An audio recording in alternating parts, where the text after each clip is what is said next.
오늘 이 시간에는요 윤여삼 메리츠증권 연구위원님과 함께 보도록 하겠습니다. 어서 오세요. 어서 오십시오. 네, 안녕하십니까. 반갑습니다. 아유, 윤 의원님. 그동안에 이렇게 뵀던 중에는 늘 피곤해 쩔어 계시디 오늘은 그나마 좀 나아 보이시는데 지금 한참 바쁘실 텐데 금통이 끝나고 나서. 네, 다행히 금토기는 잘 넘겼고 어젯밤 미국 CPI 제가 딱 9시 30분에 우리나라 시간이죠. 네. 그 CPI 결과 나올 때 뭐 블룸버그랑 CNBC랑 뭐 번갈아 가면서 보는데 일단 또 충격이었죠. 일단 또 아니 근데 제가 이번 주 주간 보고서에 쓸때 시장 컨센서스나 IB들 숫자들 다 봤는데 네. 근원물가 기준으로 전월 대비 0.6이 나왔잖아요. 근데 0.6 이상을 쓴 IB들을 아무 데도 못 봤어요. 컨센서스는 0.4였고 주요 IB들이 뭐 0.5대 정도가 높은 수치 정도 수준이었는데 예. 그걸 또 뛰어넘는 결과가 나왔기 때문에 네. 딱 유일하게 그 0.6을 제시한 기관이 블룸버그 인텔리전스라고 블룸버그 안에서 이제 자체 분석을 하는 그 이코노미스트들이 있거든요. 네. 거기가 이번에도 컨센을 좀 비트할 공산이 크다. 특히나 주거비나 이런 쪽에서 남아있는 노이즈가 있고 그리고 의료 쪽에 대한 미국이 지금 의료 서비스 쪽에 거기도 뭐 팬데믹에 대한 우려는 좀 줄었지만 그래도 그쪽에 대한 물가 상승이 후행적으로 되게 높아요. 그런 것 때문에 근원물가 중심으로 전월 대비 0.6 정도를 제시했는데 그게 제가 그렇게 예상을 상회할 정도의 물가가 나올 가능성이 있는 것 때문에 채권 시장에서 조금 리스키하게 봐야 된다 생각을 했는데 보자마자 어저께 어제 장은 저도 그 무렵에 지켜보고 있었는데 네. 시장이 미쳤더만요. 그러니까 결과 나오기 직전까지 그래도 최근에 좀 하락해놓은 증시는 이벤트 소화할 걸 대비하고 나스닥 지수가 그래도 선물 기준으로 한 1% 이상 플러스였고 네. 뭐 거의 1.5% 정도 플러스였고 채권 시장도 미국 10년 기준 3.9%에서 그냥 조금은 그래. 그래도 뭐 얼마나 또 이번에 지난달에 충격을 또 받았는데 충격을 주겠어 했는데 결과 짠 하자마자 나스닥 지수는 바로 선물 가격이 뭐 한 10분 간격 만에 마이너스 3%를 가던데요. 그랬죠. 마이너스 3%를 가고 미국채 10년짜리 금리는 제가 봐도 이제 컨센을 상해서 전월 대비 0.5 이상 나오면 미국 10년 바로 4% 넘을 거다 봤는데 어저께 4.06. 그거보다 더 드라마틱한 건 2년짜리 국채 금리가 4% 중반을 뛰어넘어서 4.6을 향해 치솟으면서 이번 11월 달 FOMC에서 75bp 정도는 또 각오하고 있잖아요, 마켓이. 그랬죠. 네. 예, 11월 75 정도에서 끝나는 게 아니라 뭐 또 혹 11월에 100bp도 할 수 있지 않을까. 근데 저는 그런 100bp짜리 금리 인상은 페드가 상당히 좀 신중할 거라 보는데 11월 75에 이어서 12월에도 75를 할 수 있다. 어제 바클레이즈가 그 물가 지표 보자마자 또 아주 황급하게 리포트가 나왔더라고요. 제가 새벽에 깨서 우연히 그 리포트를 읽었는데 11월 75, 12월 75, 내년 2월 달, 2월 첫째 주에 있는 FOMC 50bp까지 해서 5.25로 미국 기준금리 전망을 상향했더라고요.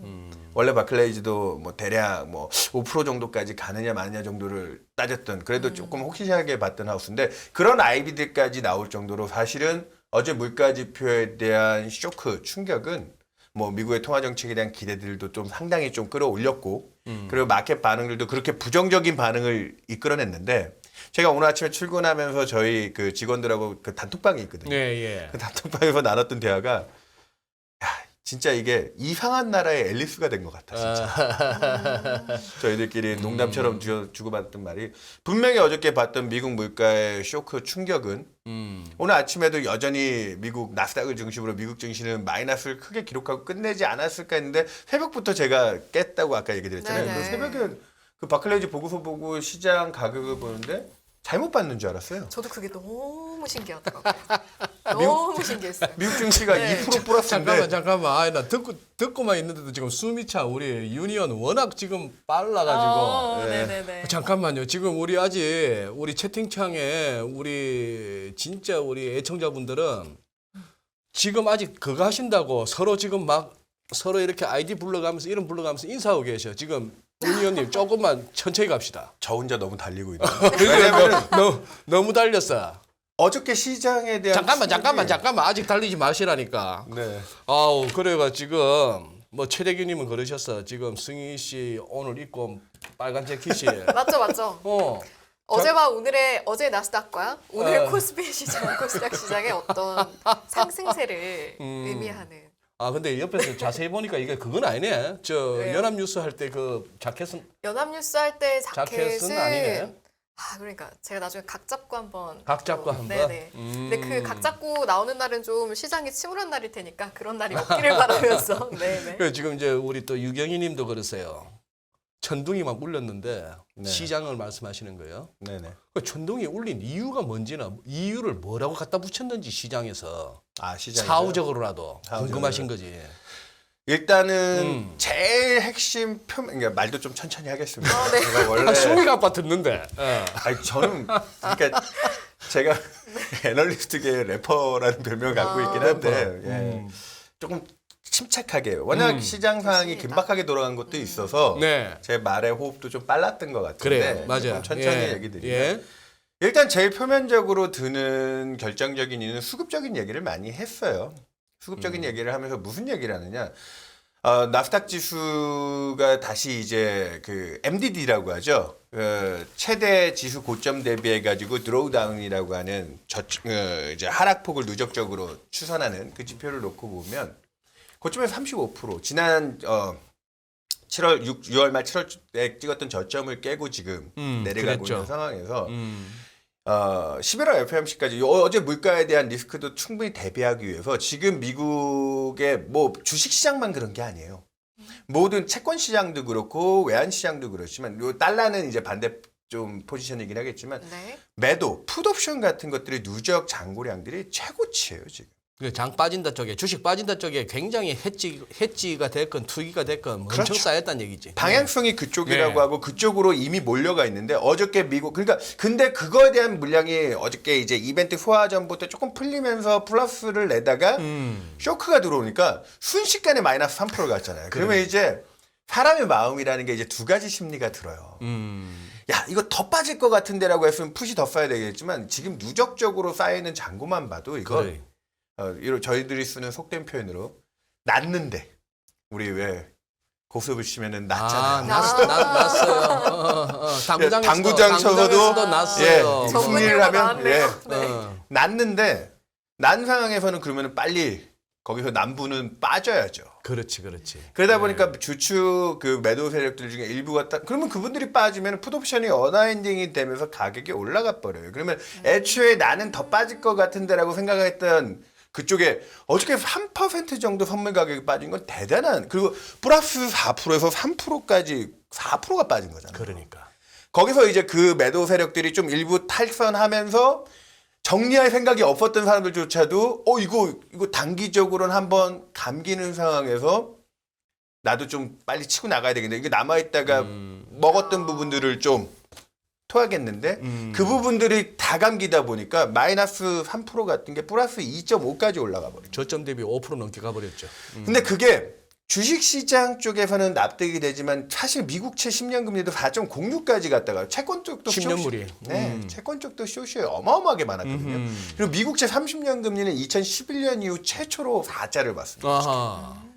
초장 2011년 이후. 네. 네네. 그러니까 10년 이래 최고치를 또 경신한 거죠. 그걸 보고 나서 채권 시장에 쌓였던 쇼도 보니까 이벤트는 일단 소화가 된 거잖아요. 그러면 적어도 11월 FOMC까지만 해도 아직은 2주 이상의 타임라인이 남았고 다음 미국 물가가 나올 시간까지는 또 1개월이 넘게 남았죠.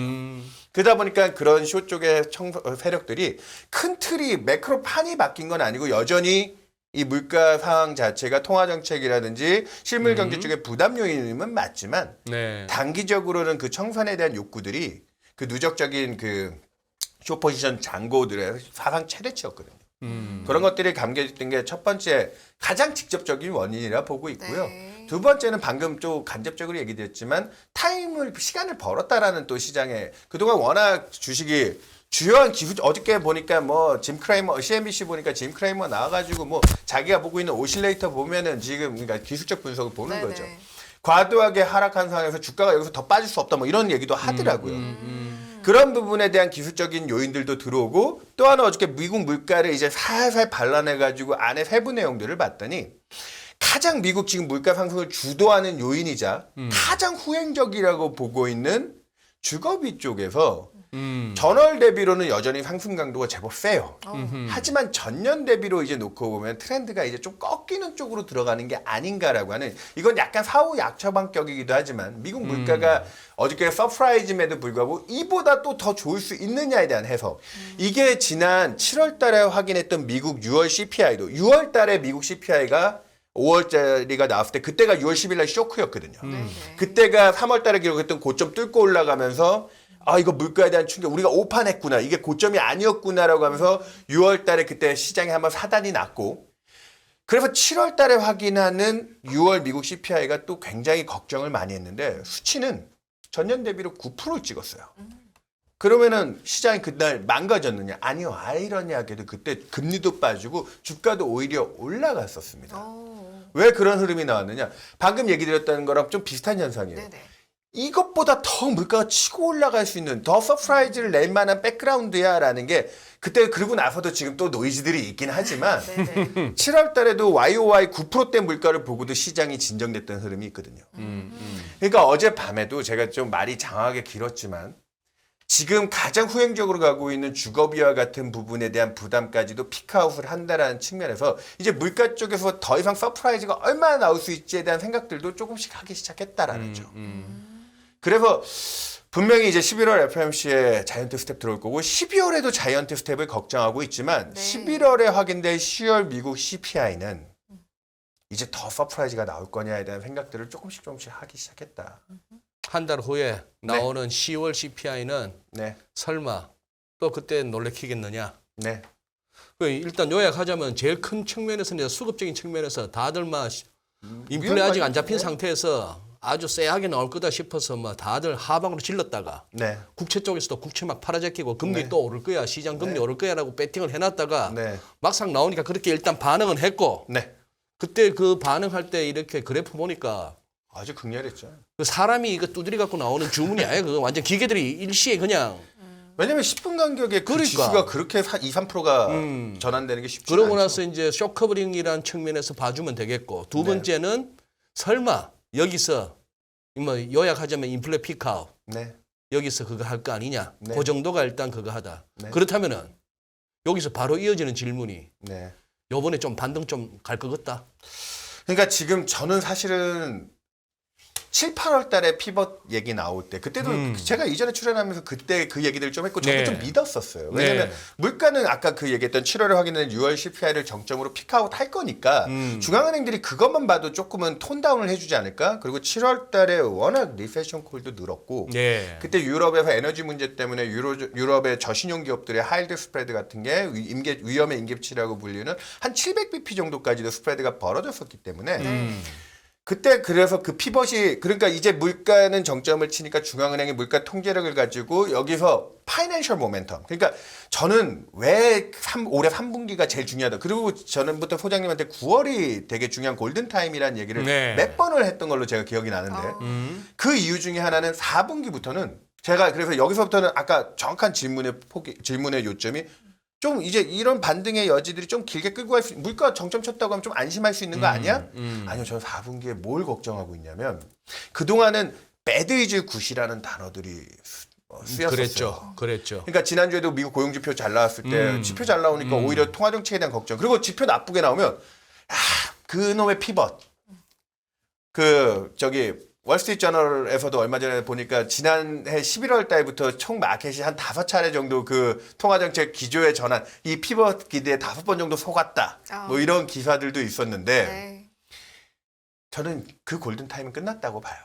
배드 이즈 굿은 이제 중앙은행들이 여기서 아직까지 뭐 다음 달 물가 서프라이즈가 안 나온다 한들 물가 안정 범위라고 봐야 되는 목표 수준 2%의 1표준 편차 상단인 한 4% 정도까지 빠지는 건 올해는 불가능해요. 네. 그도 그런 게 이제 주제도 진정한 피벗 기대 시점은 이렇게 가져오셨잖아요. 그러니까. 그래서 네. 안 그래도 그러면 또 따로 생각하는 시점이 있으신 것 같아서 그 주제를 바탕으로 또 장표를 준비해 오셨다고 들었거든요. 네, 한번 그래서 보면서 들어보겠습니다. 예, 뭐 표 같은 것도 좀 보면 설명드리면 여기 나와 있는 게 저희 같은 사람들의 아주 부끄러운 민낯이에요. 뭐 왜죠? 무슨 소리예요? 아니 뭐 저는 여기에 네네. 그 서베이에 응답은 하고 있지는 않습니다. 아하. 응답은 하고 있지만 저희 이콘이 하고 있는 것 같긴 해요. 근데 중요한 거는 여기 나와 있는 게 집단 지성이에요. 네. 그러니까 이게 저도 올해 참 금리 전망 많이 틀리고 물가 전망 틀려왔지만 특히나 상단 중심으로 이 정도면 되지 않을까, 이 정도면 되지 않을까. 이게 작년 10월 달 데이터도 있긴 하지만 올해 1월 달부터 매월 블룸버그에서 이코노미스트들한테 미국의 물가가 내년도까지 어느 정도 경로를 가겠지 컨센서스 그 서베이 결과를 받은 거예요. 네. 근데 매월마다 어떻게 1분기 때 이만큼 틀리고 2분기 들어왔더니 확 틀렸다가 마지막 이제 3분기 이제 끝날 때쯤 와서는 이제 정점 2분기 치고 나서 피크아웃 하는 거 그러고 나서 추가적인 조정은 이제 심하진 않아요. 근데 문제는 이거죠. 여기 단어 제목에는 써 있지 않지만 또 이 물가 사정에 대해서 요즘에 많이 설명하는 핵심 단어가 higher for longer입니다. 예전에는 저성장, 저물가, 저금리 시절에는 low for longer라는 단어를 썼었어요. 근데 지금은 이 물가가 피크는 쳤지만 아까 제가 얘기 드렸던 네.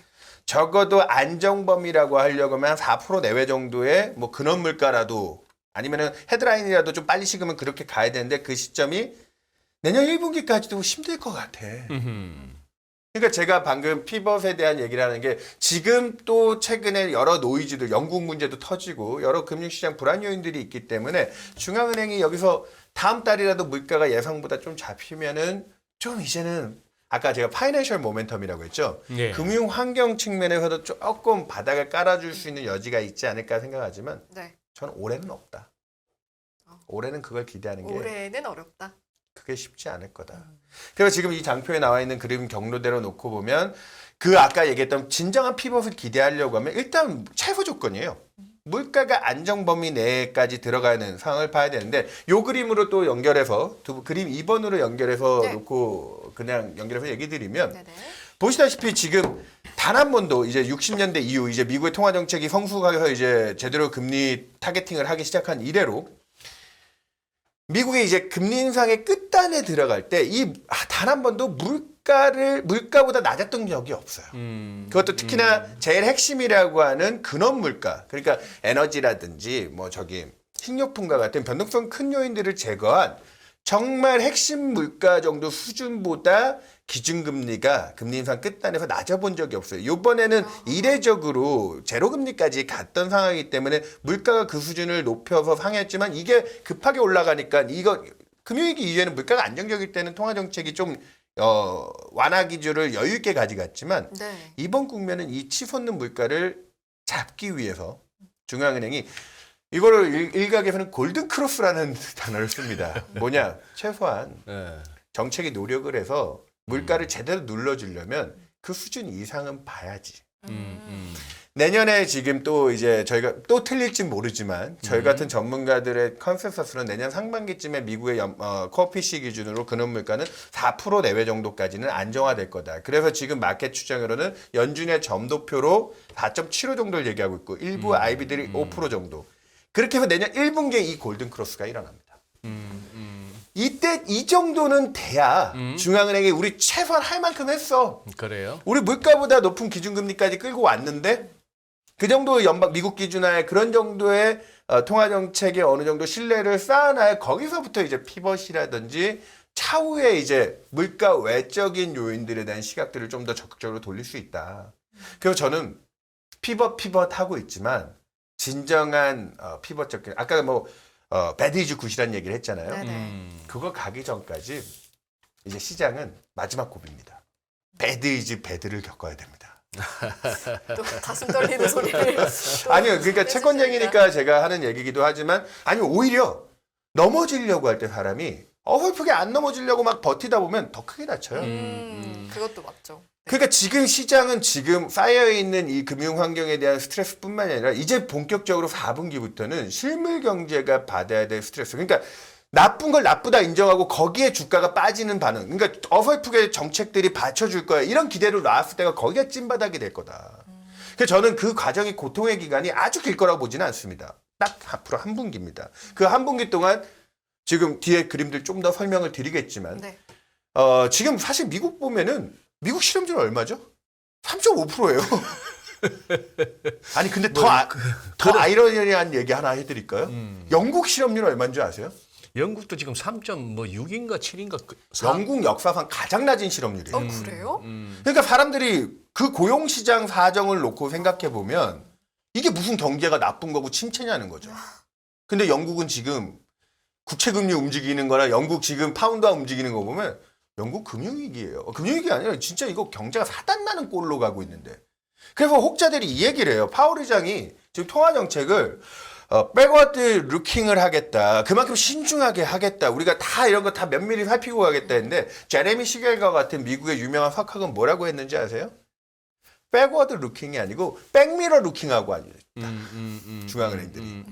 그러니까 운전을 지금 백미러를 보고 하고 있는 상태고 굉장히 되게 후행적인 지표들 지금 물가 이런 것들을 보고 정책 실패를 할 공산이 크다. 그래서 저는 연내는 피벗이 없을 것 같아요. 그 백워드 루킹을 해야 되기 때문에. 네. 근데 이제 제레미 시겔 말대로 백미러를 보고 하다 보면 사고 위험이 커졌죠. 그렇죠. 운전을 하는데 앞에 전방을 안 보고 옆에 사이드미러 이거 보면서 뒤를 보고 한다. 그럼요. 시겔 교수 말은 그거겠죠. 뭐 고용지표가 됐건 인플레 지표가 됐건 그거는 다 지나간 건데 맞아요. 그걸 보면서 자꾸 정책을 논하고 있다 이 얘기인데 그래서 아까 영국 사례도 영국 실업률 역사상 최저 수준이라니까. 역사상 최저 수준. 근데 여기서 그래서 지금 시장에서 저기 블룸버그에서 뉴스의 양들을 검색할 수가 있거든요. 네. 그 핵심 키워드를 넣으면 네네. 페드 피벗이라는 단어를 넣으면 8월 달에 한번 이렇게 치솟았던 경험이 있고요. 최근에 10월 달 초에 들어와서 또 피벗에 대한 얘기들이 좀 심심치 않게 돌았어요. 그러다 보니까 9월 말까지 빠졌던 증시가 10월 초에 잠깐 반등이 있었는데 또 이번 물가 사정을 보면서 잠깐 또 눌리긴 했지만 거기에 제일 중요한 핵심 중에 하나가 뭔지 아세요? 여기 나와 있는 BEI. 제가 한 번씩 출연할 때마다 여기 저희 인포맥스 연합뉴스 경제 TV를 네. 제가 지금 피곤해서 용어가 자꾸 좋습니다. 이해합니다. 예. 연합 경제 TV. 연합뉴스 연합뉴스 경제 TV. 경제 TV. 오케이. 감사해요. 이렇게 또 한번 언급을 한번 해봅니다. 저희 채널. 연합뉴스 경제 TV를 보시는 분들이 BEI가 뭔지 모르시는 분들이 많을 거예요. 네. 그냥 아주 간단하게 쉽게 얘기를 드리면 이 BEI라고 하는 거는 명목금리에서 실질금리, 그러니까 진짜 찐금리를 빼가지고 거기서 남은 건 뭐가 남느냐? 인플레이션 기대만 남는 거예요. Break even interest rate. 인플레이션. 예. Break even inflation. 네. 그래서 얘는 시장이 아주 치열하게 물가가 어떻게 될 건지를 거래를 통해서 가격을 발견해서 앞으로 미래의 인플레에 대한 배팅을 하는 네. 지수로 보시면 되거든요. 얘가 올라간다는 뜻은 뭐죠? 인플레가 올라갈 것 같다라는 기대가 올라오는 거예요. BEI 5년은 향후 5년에 대한 맞습니다. 인플레이션에 대한 그 만기 이존재하는데 1년짜리 이거보다 훨씬 높고요. 네. 그래서 5년은 중기물 정도로. 그러니까 통화정책은 한 중기적인 관점을 봐야 되니까 네. 5년짜리를 보는데 피벗 기대 나올 때 BI가 올라요. 그럼 중앙은행이 야 진짜 우리 피벗하면 큰일 나겠는데 인플레 기대가 우린 지금 제일 중요한 게 인플레를 잡아야 되는데 네. 이게 지금 그렇게 해서 9월을 들어오면서 9월 FOMC까지 이 인플레 기대를 한번 밟아놨어요. 근데 10월 달 들어가지고 또 피벗 얘기가 솔솔치 않게 뉴스플로우들이 늘기 시작하니까 BI 어떻게 되죠? 또 올라요. 그럼 중앙은행이 풀어줄 수 있을까요? 아니야, 그렇지 못해요. 그렇기 때문에 아주 심플한 그림이죠. S&P 500과 BEI의 상관관계를 보면 특히나 올해 들어와가지고 BEI가 올라가는 국면, 야 중앙은행들이 약간 조금 통화정책에 대한 기대나 해줄 수 있지 않을까? 그럴 때 주가도 같이 반등해요. 그랬다가 이 BEI 때문에 페드는 야 인플레 기대 이거 그냥 놔두면 큰일 나겠는데 통화정책들이 아주 호키시하게 들어가죠. 그래서 밟아요. 그럼 주가 그대로 빠져요. 그래서 7, 8월 달에 피벗 얘기 나올 때 나스닥 20% 오르고 S&P 500도 한 15% 올랐죠. 올랐어요. 그때 인플레 기대 올랐잖아요. 그때 잭슨 컨퍼런스부터 이번 9월 FOMC까지 중앙은행들의 톤은 이거 밟아야 되겠는데 써놨지만 위험자산의 희생이 지금 인플레 기대를 통제하기 전까지는 불가피한 상황이다. 그래서 지금 연내에는 이 BI를 얼마 정도 수준? 이게 제가 시계열을 2021년부터 그려놔서 그렇지만 팬데믹 터지기 전까지는 한 5년 중기물 기준으로 이 BI의 상단이 얼마였냐면 상단이 2%였어요. 그러니.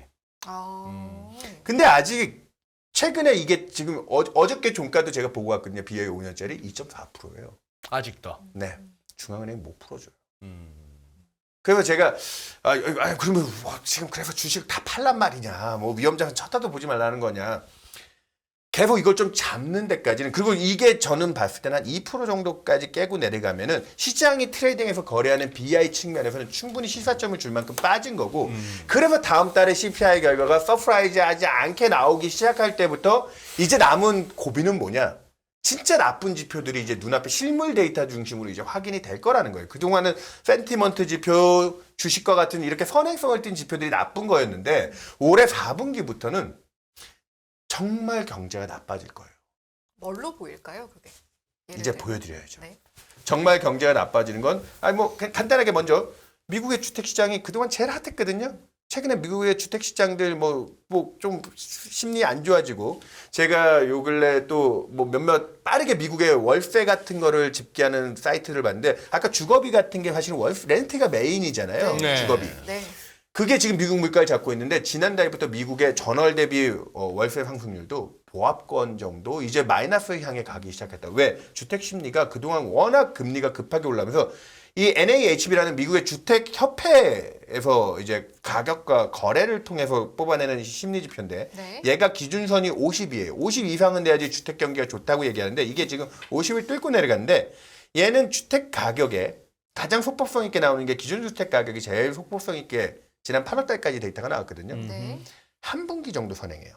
주택 가격은 이 경로를 따라서 이제 미국도 그 잘 나왔던 주택 시장이 식을 거예요. 근데 또 중요한 건 아까 얘기했던 미국 CPI에서 지금 가장 가파르게 상승하고 지금 전체 비중도 30% 이상을 차지하면서 지금 미국 물가를 지지하고 있는 이 주거비. 얘는 또 주택 가격이 1년 정도 후행을 해요. 네. 그러니까 주택 가격이 지금 빠지기 시작하는데 주택 아까 얘기드렸던 그래서 어저께 CPI를 보면서도 이렇게 주택 가격들 주택 시장들이 나빠지기 시작하니 주거비 같은 경우에도 여기서 더 치고 올라갈 거냐. 그래서 다음 달부터는 제일 무거웠던 물가 상승을 견인했던 주거비 같은 것도 이제는 정점을 치고 이제 돌기 시작할 것 같다. 이런 것들이 조금씩 증거가 나오고 제가 더 보여드리고 싶은 그림은 오늘 메인은 얘예요. 그 이전에도 나와서 이거 한번 얘기 드렸었어요. 기억 못 하시죠? 봅시다. 중요한 건 저는 기억이 안 나긴 하는데. 여기 나와 있는 이 그림 9번은 저 오늘 시청하시는 분들한테도 드리고 싶은 얘기가 제가 7월, 8월 달에 피벗을 기대했을 때도 그렇고 지금은 피벗에 대한 기대를 포기할 때도 그렇고 다 이 그림 근거하에 얘기를 드렸어요. 여기 이게 뭐 그렇게 대단한 의미를 갖고 있냐? 매크로 코스트, 거시 비용입니다. 우리 거시 경제상으로 원가에 대한 특히나 기업 활동들 중심으로 해서 부담을 주는 핵심 가격 변수들이 첫 번째 금리. 금리 말할 거 없죠. 어마어마하게 올랐죠. 이제 부채 비율 높은 기업들 내년부터 큰일 날 거예요. 그 이자 부담 때문에. 두 번째 유가 중심의 원자재 가격들. 그건 진짜 원가죠. 진짜 원자고 마지막으로 금융 환경에 가장 타이트하게 도입이 되는 달러. 이 세 개를 그냥 다 하나로 만들기 위해서 정규화를 해서 Z스코어를 해서 하나로 만들어 놓은 애가 이 매크로 코스트 인덱스입니다. 이게 아래로 이렇게 떨어진다는 얘기는 예, 원가 부담들이 이렇게 많이 누적돼 있다는 거고 2000년 이후로 최악입니다. 근데 이건 어디에 결정적으로 타격을 주느냐? 지금 저 하얀 약간 옅은 색 저게 매크로 코스트 인덱스인데 네. 저게 지금 밑으로 내려온다는 얘기는 금리 오르고 물가 오르고 그래서 달러 강하고 저 비용 측면에서 비용 부담이 커진다는 의미예요, 저게. 네, 저 옅은 선이 내려온다는 게. 네. 근데 이 비용 부담이 커지면은 어느 경제 주체가 가장 먼저 큰 타격을 받을까요? 여기 그 또 짙은 파란색 선이 있죠. 글로벌 PMI, 글로벌 기업 활동, 미국의 ISM 제조업 지수 이걸 1년 정도 선행합니다. 제가 이것 때문에 올해 7월, 8월 달에도 중앙은행들이 긴축을 해서 지금 빨리 물가 통제를 확보하고 이 매크로 코스트에 대한 원가 부담이 기업 활동을 중심으로 이제 충격을 만들기 시작할 건데 네. 그게 본격적으로 유입되기 시작하는 시기가 언제다? 올해 4분기부터. 네, 작년 하반기, 특히나 작년 4분기부터 그 데미지가 이 속도로 들어오기 시작했기 때문에 아까 뭐 제가 배드 이즈 배드 얘기도 했고 미국의 양호한 고용과 소비 여건을 보면 누가 경제 침체라고 생각하느냐라는 얘기를 했지만 균열의 시작은 기업 데이터부터입니다. 기업들은 이제 앞으로 지금까지는 버틴 거예요. 왜? 재고가 있잖아요. 재고가 있으니까 어느 정도 그리고 수주가 있었고요. 네. 그리고 일부 원자재들은 바보가 아닌 이상 한 6개월에서 1년까지는 선물 선도 거래로 자원들을 확보하고 가거든요. 그걸로 여기서 버텨온 거예요. 근데 4분기부터는 기업 데이터의 하드 데이터라고 할 수 있는 게 뭡니까? 어닝 실적이거든요. 예. 미국이 상반기까지는 실적이 굉장히 괜찮았어요. 미국 증시가. 거기까지는 또 버틴 거죠. 네. 그때도 주가는 빠지기 시작했지만. 근데 중요한 건 뭐다? 이번 3분기부터 미국 어닝에 대한 기대들이 하향 조정될 압력들이 상당히 커질 거다. 제가 이걸 드리는 이 얘기를 길게 드렸던 이유는 뭐냐면 그렇기 때문에 이걸 빨리 그 중앙은행 그러니까 아까 제가 파이낸셜 모멘텀이라는 얘기를 드렸잖아요. 네. 펀더멘탈 모멘텀은 이게 펀더멘탈 모멘텀이에요. 경기에 대한 이제 앞으로의 기대 생각한 것보다 아래쪽으로 많이 꽂힐 겁니다. 그렇기 때문에 과거에도 그렇지만 금융시장이라도 이징이 돼서 금융환경 쪽에서 뭔가 쿠션을 대줘야지만 경제가 쾅 추락하지 않고 좀 버퍼가 있어야 되는데 9월 FOMC의 결과는 뭐였느냐? 그 쿠션은 없다는 거예요. 피벗 기대도 지금 쉽지 않은 상태고 아까 BI도 그래서 보여드렸고 네. 4분기는 그래서 제가 막 지옥을 얘기 드리려는 게 아니라 이 고통스러운 과정을 이제 소화해야 될 게 남았다. 이게 현실이에요. 그러니까 지금 시장은 계속 어설프게 정책이 뭔 좀 해줄 수 있지 않을까를 생각하고 네. 그렇게 반등 주고 왔지만 어저께는 심지어는 뭐 그 많은 숏 포지션들 청산하면서 반등을 하고 왔지만 이 과정을 겪어야 되고 이 과정을 겪으면서 또 버텨야 되는 건 내년 좀 1월 달쯤 오면 ISM 제조업 지수가 저 매크로 커스트를 쫓아갈 텐데 얘는 지금 이제 미국도 기준선까지 떨어졌거든요.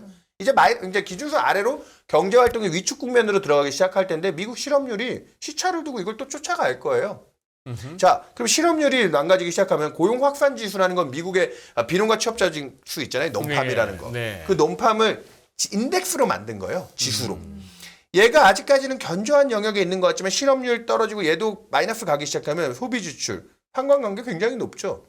지금은 과잉 저축으로 정책이 꽂아 넣어준 돈이 아직도 미국 가계 주머니에 좀 있어요. 그러다 보니까 차 사는데 1년이 넘게 걸리고 아직도 여행들 다니면서 항공 운임 같은 게 올라가고 있지만 최근에 컨테이너 운임 보셨습니까?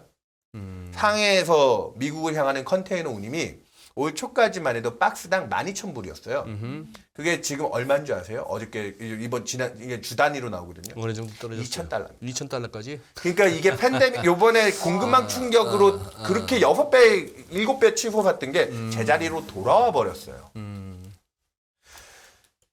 이게 아까 얘기 드렸던 배드 이즈 배드입니다. 이 과정을 소화해야 되고 이 과정을 아니 미국 소비 좋다잖아요.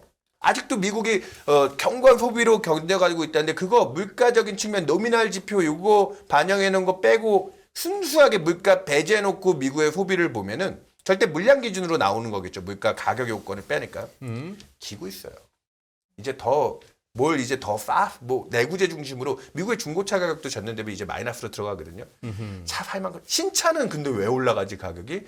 수주가 쌓여 있고 거기 들어가는 원자재 그 전기차 중심으로 그 부품 가격들이 올라가는 것 때문에 신차 가격은 좀 오르는데 중고차 가격은 빠지기 시작했어요.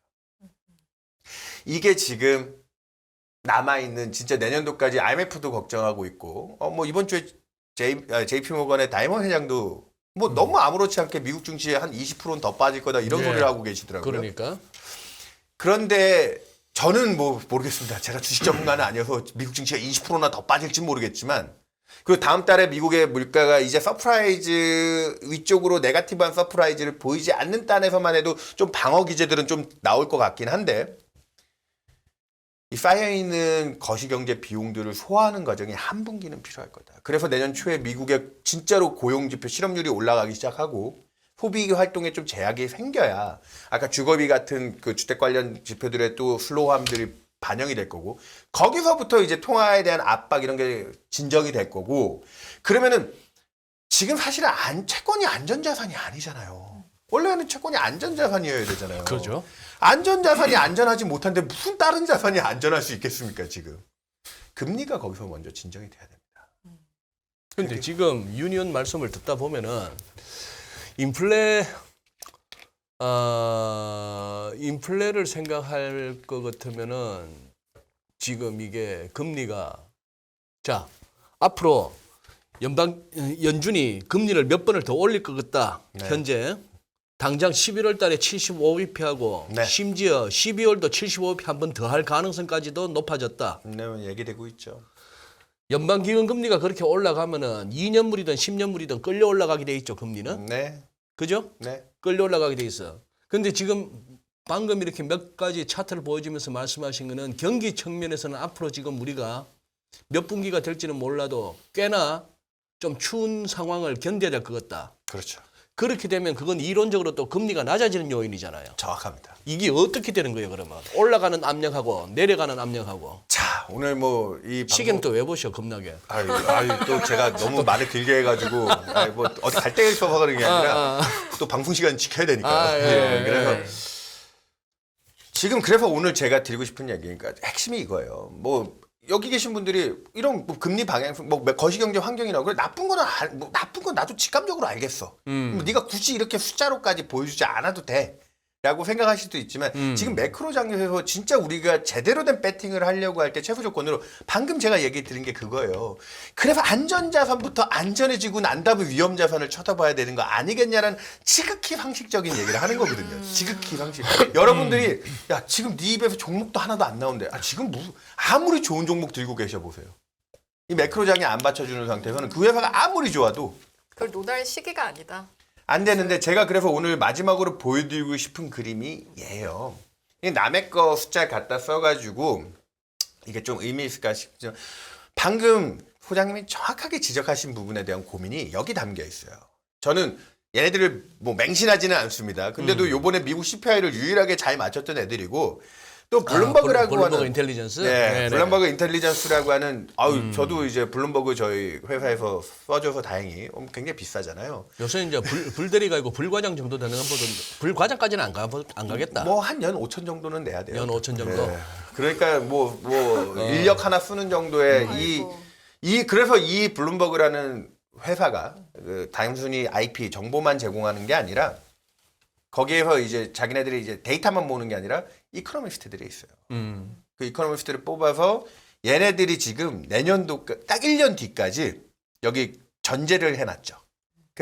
저도 왜 이걸 그냥 갖다 썼느냐. 잠깐만 저 도표를 좀 설명을 좀 해주삼. 그러니까 지금 도표 설명하면 시간이 없어? 아니요. 예? 전제부터 깔고 전제부터. 친절하게 얘기하려고 sorry. 이제 거의 끝이에요. 저 이제 sorry. 이게 마지막이에요.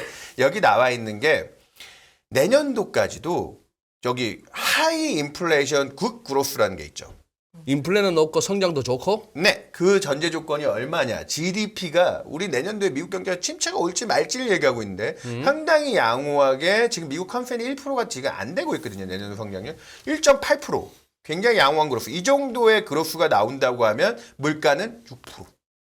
야, 그럼 진짜 지옥 아니야? 근데 지옥은 아닐 것 같아요. 오히려 이러면. 대신 주가가 아주 드라마틱하게 반등은 못하겠죠. 왜? 그로스가 괜찮기 때문에 그러면 이 상황이면 미국의 기준금리 얼마? 근데도 수치를 좀 타이트하게 잡아놨어요. 얼마 잡아놨죠? 5%요. 제가 오늘 시간 관계상 길게 얘기는 못 드리지만 제가 갖고 있는 미국의 통화정책의 임계치 스트레스 테스트를 하는 모델을 테일러 준치, 그 다음에 아까 코피시를 누를 수 있는 물가 압력 수준, 그리고 중립금리라고 하는 자연이자를 가지고 역사적인 괴리차를 놓고 그냥 함축적으로 얘기 드리면 제가 추정하는 수치로도 미국의 통화정책의 이번에 임계치는 뭐 7, 80년대에 뭐 미국 기준금리 20%도 가봤잖아 이런 얘기 하시는 분도 있지만 이번 국면은 5% 내외 정도로 잡혀요. 5%.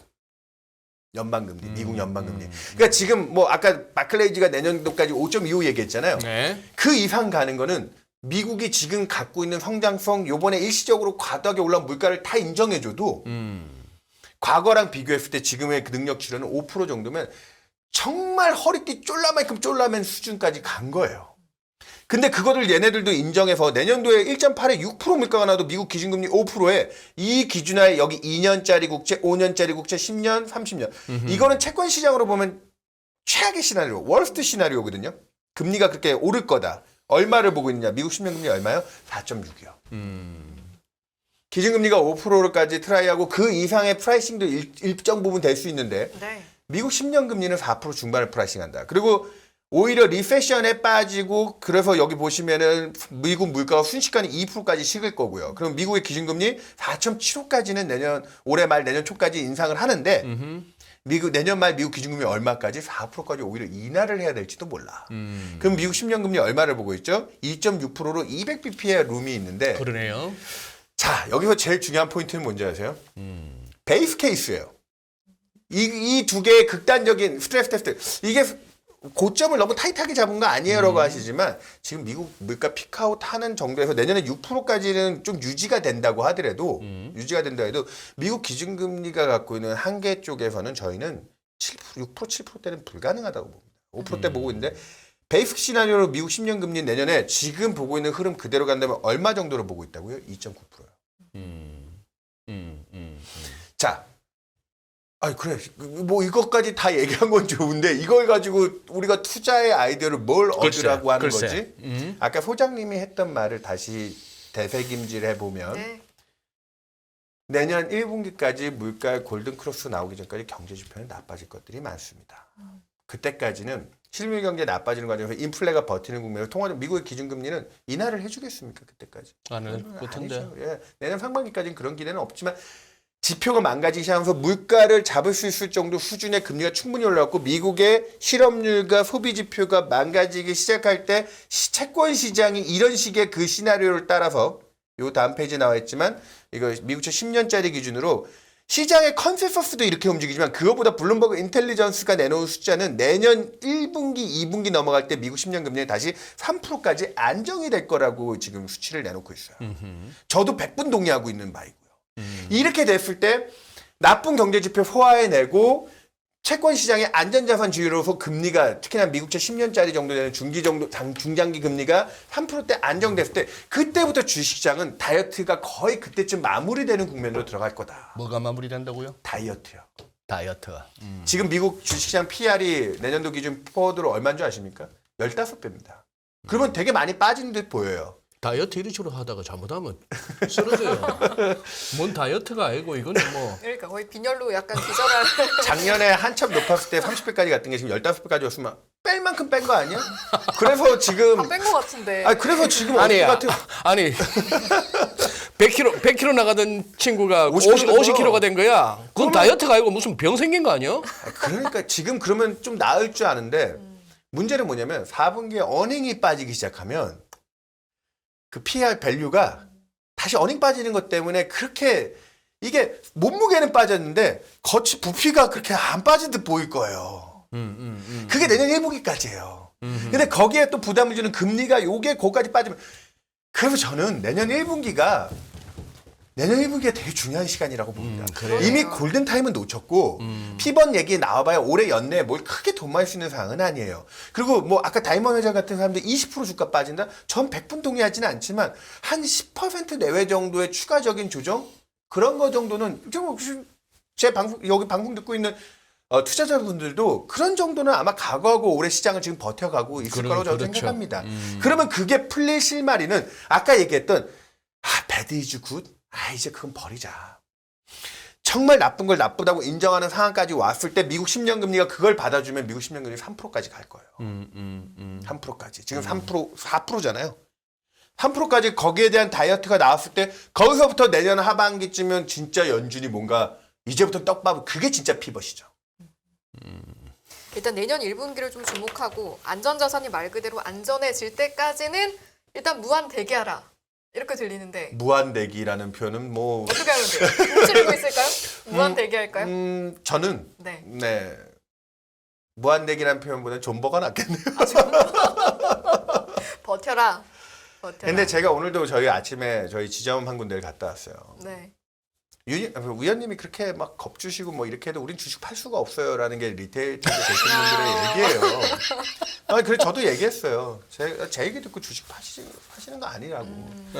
아까 얘기했듯이 100kg 나가던 게 50kg까지 빠졌으면 충분히 이제 매력적일 수 있어요. 충분히 매력적일 수 있는 상황인데 근데 그러려고 하면 체력이 올라와야 되잖아요. 그 체력의 영양제는 금리가 받쳐줘야 돼요. 유동성, 피가 돌아야 되잖아요. 금리가 좀 내려줘야 된다. 그 금리가 낮춰줘야지 그 경제의 그 피라고 할 수 있는 리퀴디티, 유동성이 도는 증거기 때문에 근데 그게 들어올 시점이 그 피가 돌려고 하면 아까 얘기 드렸다시피 한 분기의 시간이 필요해요. 한 분기의 시간. 그게 오늘 여러분들한테 드리는 아이고 지금 뭐 요즘에 너무 부정적인 얘기를 많이 들어가지고 그냥 요 정도 상황까지 인지하고 가면 이 정도 시나리오대로만 또 풀리면은 내년에 엄청나게 그 뭐 금융위기 수준의 하드랜딩이 아니라 적절하게 내년 1분기부터는 뭐 나스닥 지수 기준으로 보면 지금 뭐 10,000포인트 거의 근접했잖아요. 그 만짜를 깨느냐 마냐 싸움 이후에는 저는 개인적으로 이렇게 하고 나서 내년 하반기에 적절한 그 주식시장 밸류에이션을 회복하면 올해 8월 달에 미국 나스닥이 반등했을 때 얼마를 갔죠? 12,000을 갔거든요. 그 짧은 그 한 달 동안 20%가 올랐어요, 사실은. 내년에는 안정적으로 그 정도 수익률을 또 트라이 할 수 있는 여지가 내년에 뭐 뒷단에는 또 가능할 거다. 네. 그렇게 보고 있습니다. 지금 우리 푸른 미소님 정권맨들, 애널리스트들 다 도움 안 됨 이러면서 이제 눈물 자국 하나 찍으셨는데 요즘 이런 얘기 이제 많이 듣잖아요. 그렇죠. 우리 또 저기 윤 의원께서도 정권맨이고 애널리스트인데 요즘 이런 말씀들을 많이 하실 때 기분이 어떠세요? 솔직히 저는 뭐 자산 배분 쪽도 맡고는 있지만 제 메인 업이 전 주식 전문가는 아니라고 생각하거든요. 네. 한 달에 건너뛰어서 채권 쪽에서 근데 채권 시장도 사실 역사상으로 이렇게 손실을 본 적이 없기 때문에 그래요? 역사상 손실이에요. 역사상. 아이고. 그냥 모든 금융자산들이 이렇게까지 몰리면서 다들 고생하고 계신데 저도 분석가로서 여러 인과관계들에 대한 그 고리들이 이렇게 깨진 적이 없기 때문에 굉장히 아까 뭐 이상한 나라 앨리스 얘기 드렸잖아요. 굉장히 당혹스러운 올 한 해예요. 네. 제가 이 일을 한 지 18년 됐는데 고객분들도 정말 납득이 안 되시는 부분도 많고 네 말 따라 지금 가격은 충분히 매력적으로 빠졌는데 왜 이거를 지금 우리가 여기서 아직까지 안심할 수가 없느냐.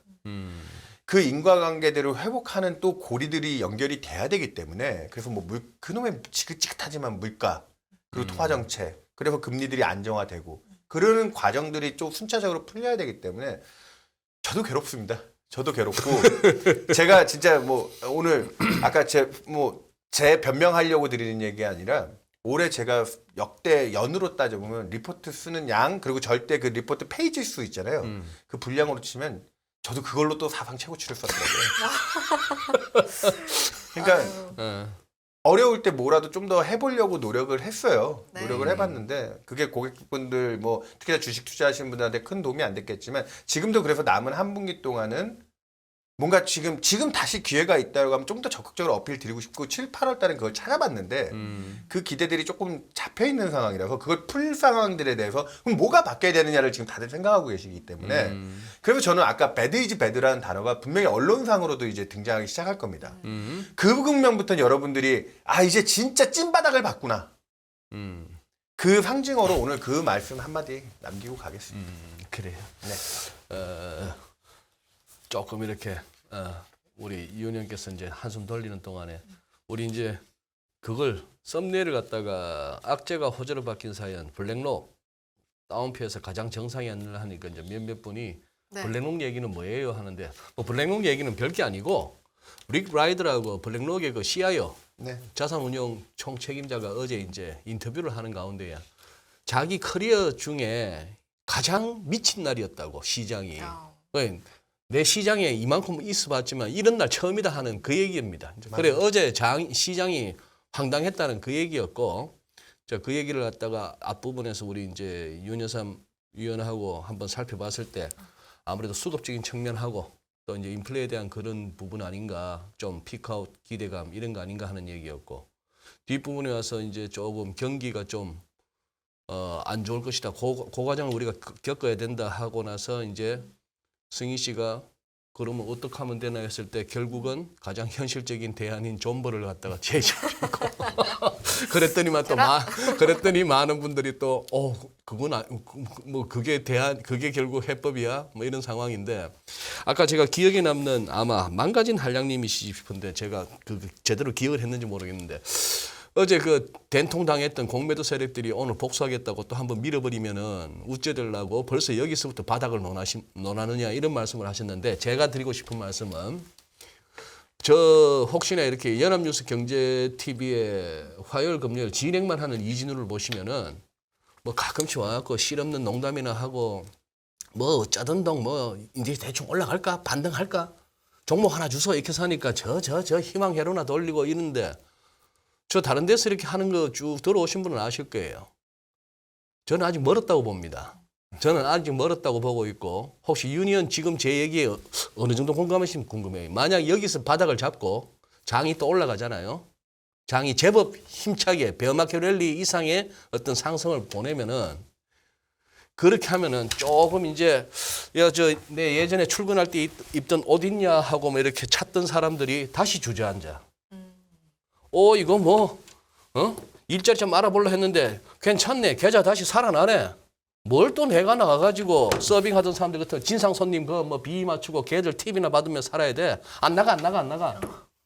이 상황이 되면은 경제활동 참가율 계속 낮아지고 경제활동 참가율 낮아지면은 뭐 딱히 고용이 많아서가 아니라도 실업률은 맨날 3%대에서 빌빌 길고 그 와중에 물가는 안 내리고 그러면 뭐 연준은 또 뭐 이빨 물고 또 말로 겁을 주고 금리 뭐 이러고 있을 거니까 주식이 팡팡 오르기도 사실 겁나는데 제 얘기는 신세계의 그 중구형 네. 살려는 드릴 게 했잖아요. 어제 9시 30분에 지표 보셨던 분들 얼마나 한 2, 3분 얼마나 죽고 싶었습니까? 정말 죽고 싶었죠. 어제 9시 한 33분, 4분까지. 그러고 나서 이제 아침이 되니까 또 갑자기 막 어깨에 힘이 들어가고 막 세상이 막 만만해 보이시죠? 그냥 어제 중구형이 살려는 드릴 게 했던 겁니다. 이 살려는 드릴 게가 어느 정도까지 갈 수 있을까? 그 사이에 어떻게 계좌 관리를 할까? 지금 이걸 갖다가 윤의원님하고도 고민하는 거고 이따 2부에서 또 톰제리하고도 고민해볼까 하는 그거죠. 예. 한번 오늘 지금 보여주실 만한 거 다 보여주셨나요? 자료 네. 많이 갖고 오셨는데. 네, 다 말씀하셨어요.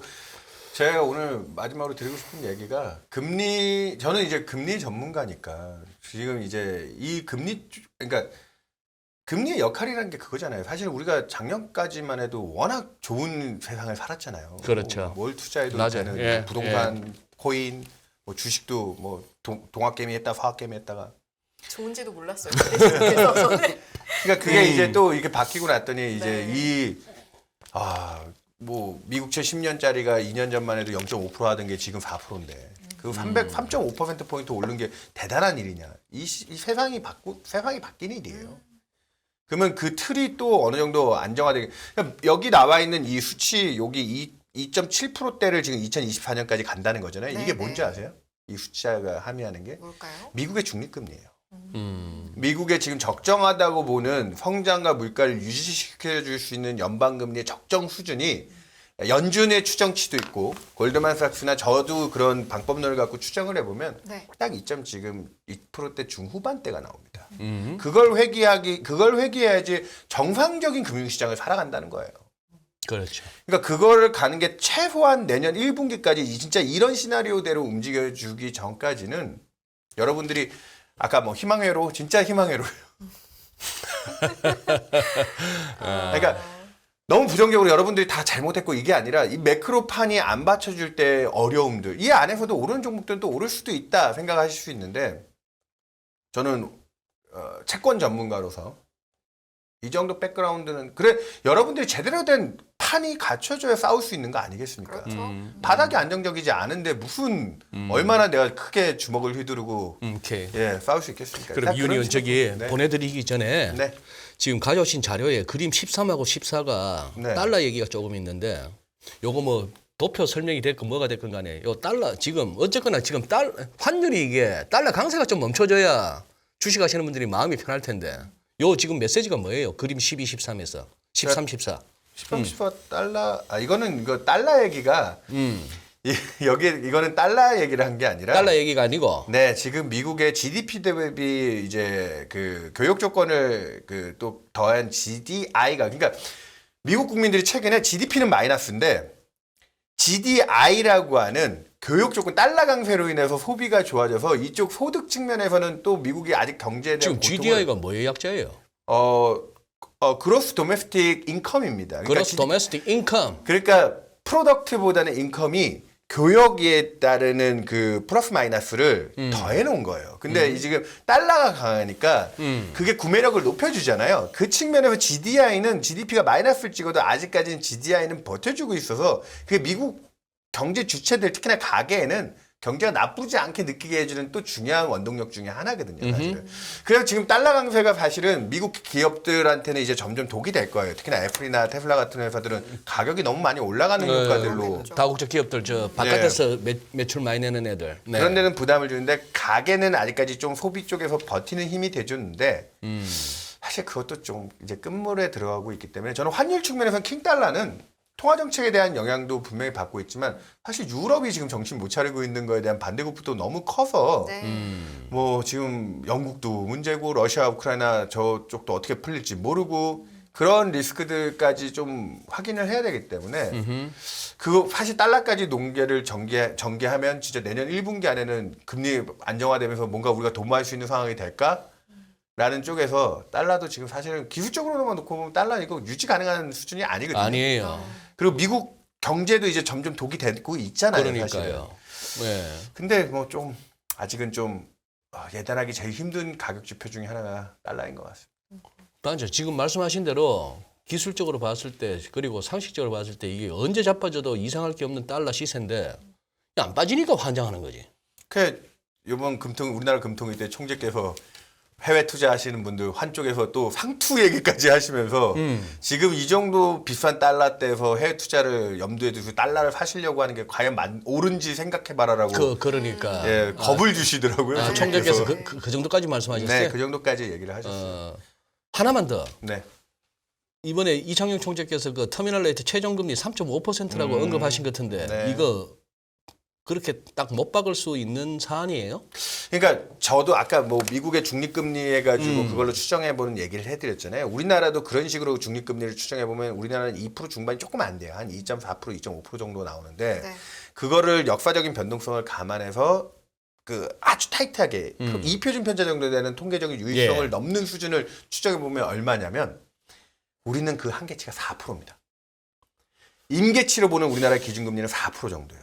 그러다 보니까 중앙은행 지금 그 요번에 금리 50bp 빅스텝 할 때도 반대하는 25bp만 인상하자는 소수의견이 금통위원이 두 두 명이나 분이나. 나왔고요. 소수의견이.